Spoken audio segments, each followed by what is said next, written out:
ज्यादातर नए लोग जल्दी जल्दी में ब्रह्मचर्य के बारे में कुछ आधा अधूरा सुनकर ब्रह्मचर्य का पालन करने लगते हैं, पर उनको खुद पता नहीं होता कि जो मैं कर रहा हूँ वो ब्रह्मचर्य का हिस्सा भी है या नहीं, या बस 2-4 ब्रह्मचर्य की वीडियो देखकर पालन कर रहा हूँ। तो मैं आपको बता दूं, एक असल ब्रह्मचारी बनने के लिए सबसे पहले आपको ये पता होना चाहिए कि आखिर ब्रह्मचर्य होता क्या है।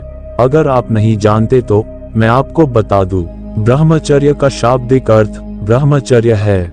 ब्रह्म का अर्थ है अनंत तथा चर्या का अर्थ है भीतर जाना। तो ब्रह्मचर्य का अर्थ है अनंत में घूमना, अपनी विशाल प्रकृति को जानना, ये सोचना कि आप सिर्फ शरीर नहीं हैं, आपकी उपस्थिति प्रकाश की चमक है।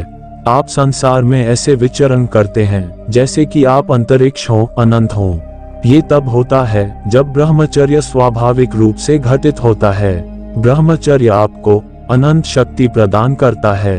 ब्रह्मचर्य योग जीवन पद्धति सिर्फ ब्रह्मचर्य से कहीं अधिक है। जब आप ध्यान में बैठते हैं तो आपको एहसास होता है कि आप सिर्फ शरीर नहीं हैं, आप एक पंख की तरह हल्का महसूस करते हैं। आप जितना अधिक आनंदित होंगे, जितना अधिक आप अनंत चेतना के साथ तालमेल बिठाएंगे, आपको तनाव या शरीर का भौतिक भार उतना ही कम महसूस होगा। वह ब्रह्मचर्य योग है इंद्रियों में फंसना नहीं, बल्कि स्वयं की शरण लेना, जो कि आपका स्वभाव है। छोटी सोच वाला व्यक्ति हमेशा इंद्रियों की लालसा के आगे झुकता रहता है। वह इंद्रियों की उत्तेजना के माध्यम से संतुष्टि पाने की कोशिश करता है।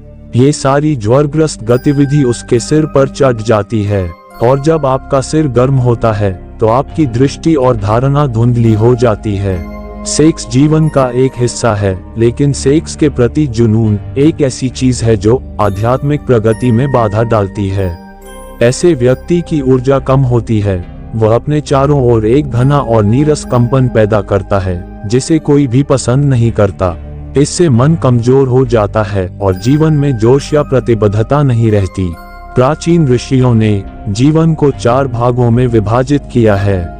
जीवन के पहले 20 वर्षों में उनका ध्यान ज्ञान प्राप्त करने पर था। जिसने जीवन के प्रथम 20 वर्ष ज्ञान प्राप्ति में व्यतीत किए वह ब्रह्मचारी है। ब्रह्मचर्य का सार यह है कि आपको सुख के पीछे नहीं भागना चाहिए। जो व्यक्ति सुख के पीछे भागता है वह ज्ञान प्राप्त नहीं कर सकता। जब आप ब्रह्मचर्य में होते हैं तो आपकी ओर बड़ी ताकत आती है, रचनात्मकता का उदय होता है। एक सच्चा ब्रह्मचारी सेक्स या स्वाद या गंध जैसे कामुक सुखों में लिप्त नहीं होगा। वह स्वयं को शरीर से बढ़कर चेतना ब्रह्म के रूप में देखता है। एक बार जब ब्रह्मचर्य आपके अंदर दृढ़ता से स्थापित हो जाता है तो आप विशाल और शक्तिशाली बन जाते हैं। इसी प्रकार और ज्ञानवर्धक वीडियो देखने के लिए चैनल को सब्सक्राइब करें। मिलते हैं कल, बाय।